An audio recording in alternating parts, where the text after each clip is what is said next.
Look, for myself, as a father of 4 young daughters, what would have come into light, in particular last week through the Grok, it would have been absolutely sickening to me what happened.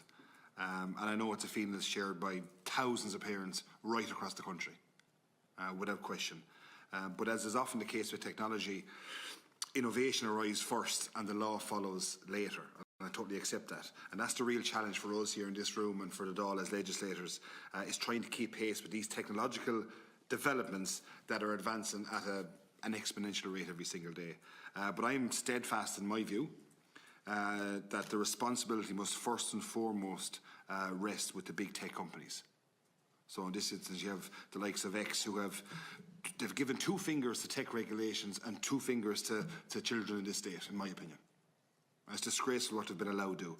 And they have a duty to society, and especially to our children, and to my children, and to your children, to prevent the creation and circulation of absolutely deplorable content, disgusting content. There's large multinational companies that are developing power tools, and they cannot ignore how those tools are being exploited by degenerates in this country for their own sexual gratification. It's disgusting.